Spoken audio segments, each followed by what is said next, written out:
Hey guys, welcome to another edition of Interactive Wrestling Radio right here on WrestlingEpicenter.com. Today we welcome Jamie Senegal from the NWA Empower as well as the Impact Wrestling Knockdown special. She's a special lady. She's a LGBTQ person who also is the wrestling daughter, as she put it, of Daffney Younger. A few weeks ago, we paid tribute to Daffney, and of course, we'll always pay tribute to Daffney here on the Wrestling Epicenter. And I'd like to dedicate this one to her as well. As they said or chanted during Knockdown, thank you, Daffney. And I hope you guys enjoy this interview here on WrestlingEpicenter.com. Don't forget to slam that notifications bell and the like button and subscribe and leave a comment and do all these things should you be listening on YouTube. And if you are listening on YouTube and not our regular website, be sure and check out WrestlingEpicenter.com. Check out the store and buy something, will you? Keep us going free and clear. And with that, I'll leave you to it. Here is our new intro. And stay tuned afterwards for the remainder of the intro, because I know it got exceptionally long. Our last intro was ridiculous. But here we go. A little shorter. Still a name-dropping extravaganza. This is Interactive Wrestling Radio. Interactive Wrestling Radio. Interactive Wrestling Radio. Interactive Wrestling Radio. Interactive Wrestling Radio. Interactive Wrestling Radio. Interactive Wrestling Radio. Oh, for us. Featuring the interactive interview. Interactive interview. Interactive interview. Interactive interview. Interactive interview. Interactive interview. Interactive interview. Oh, yeah. Formerly The Blaze. The Blaze. The Blaze. The Blaze. The Blaze. The Blaze. The Blaze. The Blaze. The Blaze. The Blaze. The Blaze rock. You a maniac, so what you gonna do when the Blaze of Mania runs wild on you? On WrestlingEpicenter.com. Wrestling Epicenter. Wrestling Epicenter. Wrestling Epicenter. Wrestling Epicenter. Wrestling Epicenter. The Wrestling Epicenter. Don't get off. Welcome back to Interactive Wrestling Radio. Joining us on the Newsmaker line right now is a young lady who's been very active of late, appearing at both NWA Empower and the Impact Wrestling Knockdown special. Of course, I'm speaking of Jamie Senegal. Are you with me, ma'am? Hello. Such a pleasure to have you on the show. Gosh, what a whirlwind the last couple weeks have been for you, huh? Yeah, it's been crazy. There's been some super high ups, some super low downs, but I'm on cloud 9 right now. So Awesome. Well, that's the good place to be. So let's start with the bog standard question we start out most of our interviews with, and that is, what attracted you to this wild world of professional wrestling in the first place? I will say that was women's wrestling, 110%. My stepsister Brooke was super into wrestling, and I really wasn't. And then one day I saw the first match I ever saw was Trish Stratus versus Lita in the main event of Monday Night Raw. Right, that was a big one. And I remember, nobody remembers this, but Lita took a sick bump on her neck in that match too. Oh, yeah. Everybody, Scorpions. Yeah, that was a crazy bump, and nobody talks about it. Nobody remembers it, but that was crazy. That I remember thinking, "Oh gosh, she just hurt herself again," but nope, she was fine. It's so crazy to me that I literally saw that happen, and then was like, I can do this. That's the match that. Oh wow, that's awesome. Well, of course, the elephant in the room, if you will. Let's tackle this. From the get-go is. And you mentioned it in other interviews, so I think I'm comfortable enough to ask you, is you mentioned your LGBTQ standing and where you are with that. Is it more difficult for you to get involved in professional wrestling being LGBTQ? It definitely was in the beginning. Now I feel like it's not at all, because I feel like I've definitely fought alongside some great peers to help change the aspect on queer wrestling and queer people being in wrestling. So definitely in the beginning, there was a major struggle there with that. But as time grew and as people saw that I was working hard, I think that people started to be less scared of it and just allow it to happen. Absolutely. And when you turn on AEW, you can see people like Nyla Rose in there. Is that just a great sign for where we're heading as a society then, that people are open to that. Oh, I hope so, because I think it's the coolest thing ever. And knowing that now we have Nyla, Sunny Kiss, and then people like Mercedes Martinez, and I got to do NWA and Impact. So I'm really hoping that, honestly, not even just for us being able to succeed, but for the next generation coming up, I just really hope, and the people at home who feel like because they are who they are, they can't do stuff, I really hope it inspires them to fight for what they have to in the world. And it's a lot more rewarding, too, when you have something so hard pushing against you to get what you want. So That's beautiful. That's beautiful. And something that really interested me during the Knockouts pay-per-view, we will talk about NWA Empower, but I interviewed Daffney back in 2006, and it was a big thing for me because it was the first interview that my wife had put together for me. She had stopped doing these kind of interviews because she did a pretty bad one with a show that I won't mention, but it was not very good. They were kind of jerks, and she had stopped doing them. My wife was able to convince her that I'm not a bad guy, and she did it with me, and it's really something that I'm very proud of to have in the catalog down the line, that I spoke to Daffney. But she meant a lot to you as well. During the Knockouts intro, you said that she was like your wrestling mother. How did you guys come to be friends, and how did she get that standing? Oh, man. To be honest, like, to say wrestling mother, even so, kind of, even though it is what it is, and a lot of people, I kind of have to make that clear, it kind of still feels like I'm selling my friendship with her short a little bit when I say that, because, to be honest, she was like a real mother to me. But Wow. When I worked a show in 2017 in December for Atomic Championship Wrestling and Rogue Women's Warrior, and she was running a seminar, and I was running late. And I got there right in the middle of it, and I was like, oh, she's teaching, I can't go up to her. And then when she was done, I was going to go up to her, and I got really nervous because I'm like, oh, my gosh, here she is, the queen, like literally one of my all-time favorites. And she came right up to me, and she was like, hey, do you have any jewelry I can wear? And do I look okay? And it pretty much just cemented a friendship that would never end. Like, a lot of people know I love to video chat and talk on Facebook and stuff and just keep up with people. And she immediately loved it, and we just video chatted all the time until it turned out that we would see each other on the regular and always talk. So Very cool. And it did not escape my notice that in your introduction, in your when you went into the ring at Knockouts Knockdown, you did her famed pose, and that did not escape. But neither did the tights you wore, which I believe was called out by one of the announcers. Well, those Daffney inspired, the ice cream tights, as they called them.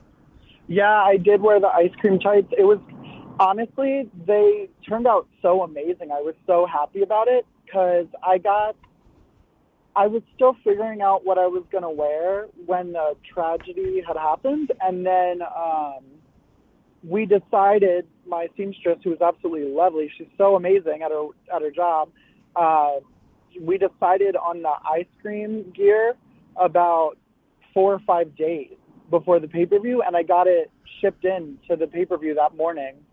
So I thought she did absolutely incredible, and I thought it did Daff so much justice. And I think if she was here physically, it would have brought tears to her eyes, and she would have loved it. That's beautiful. It was great. And that's partially the reason I wanted to interview you, just because I thought you, of all the Knockouts, really came off as somebody who had that real connection with her, and that was just special. So I'm glad you got the opportunity to be part of that Knockouts Knockdown. Do you think there'll be any future opportunities for you in Impact Wrestling? I sure hope so, because I still have to win the Knockouts Championship for Daff and I. Very good. And Mickie James, during your introduction, said that you're one of her favorite people on the planet. Of course. And of course, she brought you into NWA Empower. What was it like to get the call from Mickie James to appear for that special event? I just got goosebumps when you said it. It just took me straight back. That was the craziest time, because right before Mickie and I came into contact, my grandmother had passed away. So I was pretty sad. And I feel like, and I told this to Mickie too, I really felt like her reaching out to me was a blessing from my Grammy. So I was just so happy. And it kind of felt full circle, too, because for a long time, like, as a young talent just working hard, I was really frustrated and couldn't understand why things wouldn't happen for me. And then to have an opportunity of this level with someone like Mickie James, with everyone knowing how much I love women's wrestling, that was the most full circle thing that could ever happen for me. And then to especially have Daff be such a big part of Mickie James noticing me, and then to have it be announced on Daff's episode of GAW with Mickie, SoCal, and Lisa, it was the coolest thing ever. So I really feel like everything that's happened in the last couple months is 110% because of Mickie James and because of Daff. So it's just the craziest feeling ever. That's beautiful. And the NWA Empower pay-per-view seemed to be a hit for everyone. The talent, the fans, and even the pundits. Nobody really had a bad word to say about it. What was the experience like wrestling at the Chase for NWA Empower? Man, the Chase was the coolest place. I really wasn't sure what to expect, like going in there when I was like just arrived, because I looked at it and I was like, wow, this place is breathtaking. It's huge. It feels larger than life. And just walking in, and the ceiling, all of the lights above the ceiling looked like constellations.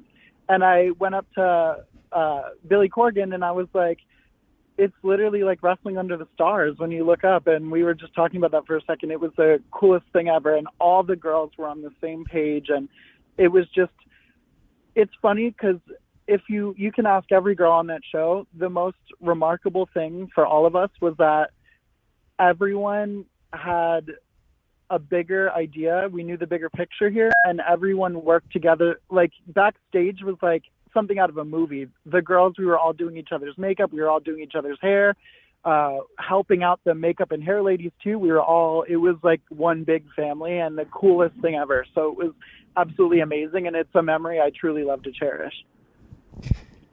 Absolutely. And right now we're in such a weird time in wrestling where everybody is cooking on gas. You got AEW really capturing a lot of people's attention.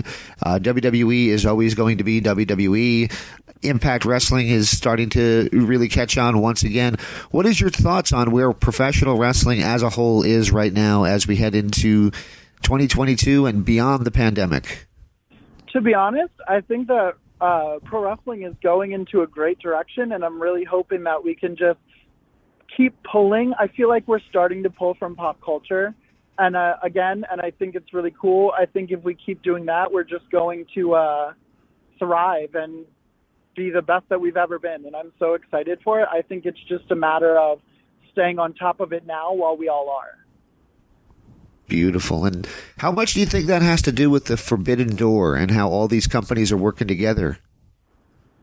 I think it has a lot to do with it, because I think the Forbidden Door is something that everyone was so thirsty for so many years, because I feel we got a taste of it with the Attitude Era and stuff like that. And I really think that everybody just wanted that to come back. And I think now that it's happening, it is this unfathomable competition now for fans to be like, whoa, which promotion's my favorite? Oh, these people are getting to face each other off, and it adds like a team aspect again, and it makes people love promotions the same way they love football teams. So I think it's really cool. Awesome. I interview a lot of the girls from the independent scene, and some say, well, their goal is AEW or their goal is WWE. What's your ultimate goal? Where do you want to see yourself wrestling? Honestly, I'm shooting for the stars. I want to wrestle everywhere. But I really, really, really would love to be Knockouts champion. That's what I want right now. That's always been a huge goal for me. So that's your goal, is Impact Wrestling Knockouts title? Yeah, I would love that. That would be the most full circle thing for me on the entire planet. Beautiful. And it really was the Knockouts, if you really think about it. Even Daffney was a big part of it too, but a lot of Gail Kim and Awesome Kong really were the ones who started a lot of this latest version of the women's revolution. I think, anyway. Would you agree with that? Yeah, I think that when you look at, I think that there was already women killing it on the indies, and then those women got picked up and put onto TNA. And I think that it was so refreshing to see that. and then to really give those girls the spotlight they deserve. And it's kind of crazy because I feel like the same thing is starting to happen with queer wrestling too. So I think that we're kind of having our own little women's wrestling moment the same way the Knockouts did. I think that the generation of queer people that are getting the spotlight on the indies and spotlight on TV are kind of becoming the breakout, like the OG Knockouts. Very cool. Very cool. I've noticed that you use the word queer. I'd be scared as a heterosexual guy to use the word queer. What does the word queer mean to you? Like, how does that translate versus what I used, which was LGBTQ? I think it's kind of the same thing. To me, like, queer is just everybody, and sometimes I think that it's just quicker to say. So I think that I just say queer because it's easier physically to say. Yeah, less alphabet soupy. Yeah. There you go. All right, final question for you is, where do you see the future of professional wrestling, especially women's wrestling, in the next few years? I think it's so crazy to even think of where women's wrestling specifically could go, because I feel like women's wrestling has already skyrocketed so much. But I really think that we're going to see the big main events and big storylines and big build-ups the same way that we have in the past, but just with higher stakes. And I think that it's just going to get bigger and bigger. And I'm really hoping too that people can just keep breaking out into mainstream. And I would love to see mainstream come in. So if we can find ways to bring like the JWowws back, or to keep how Sasha had broken off into Disney, to keep doing things like that in professional wrestling, I think that we are set. And I think that right now we just need to figure out how to get the mainstream world to watch pro wrestling. And I think as long as we're still figuring that out and get there, that's exactly where we're going to go, is become ultra mainstream. Absolutely. Well, once again, you are the one that kind of jumped out at me from Empower and from the Knockouts Knockdown. It was such a pleasure to send you a few emails and get the opportunity to do this with you. And I wish you literally nothing but the best as time goes on. Thank you so much. It was really fun, and I'm honestly honored to do this interview, especially considering that Daff is such an important one to you too. So I'm really grateful. Absolutely, she was. And before I let you go, do you mind if I ask for one last favor from you? Yeah. You probably know what I'm going to ask, but do you mind if I ask for a station ID, just saying this is Jamie Senegal, and you're listening to Wrestling Epicenter? Yeah. Okay, just tell me when to go. All right, I'll do the whole Wayne's World countdown thing here. We'll do 5, 4, 3, 2. What's up, all you stars and studs? It's the punk rock queen, Jamie Senegal here, and you're listening to Wrestling Epicenter. First take, you nailed it. I love it. Thank you so much for doing that for me. Thank you. That was my inner Disney child coming out. I was waving the wand. Perfect. I'll send you an email when I get this online. And again, thank you so much. This was a lot of fun. All right, awesome. Thank you. You take care. Have a great day. You too. And now we shamelessly name drop from our history.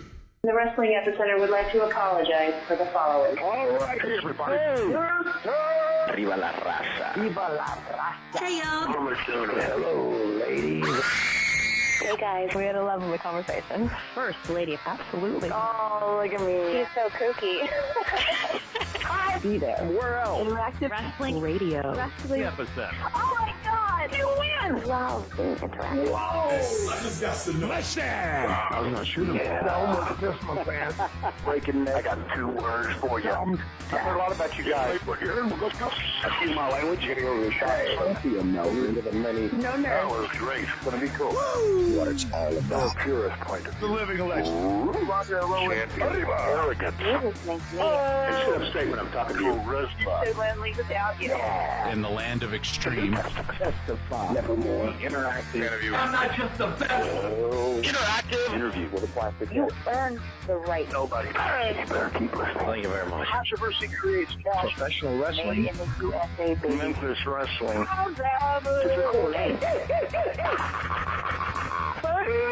guy on fire. I'm not mad. We were sexy. What a show. One and only. Interactive Wrestling Radio. Wrestling Epicenter. Interactive interview. We took care of the business. This isn't ballet. We are huge with this whole. You're where it's at. You gotta recognize who's the best. Make sure to tune in each and every week. I'll come out of your computer. Knock down your door and turn it on for you. Or else I'm gonna kick your stinking teeth in. And that's the bottom line. Have a nice day. Don't forget to like and subscribe.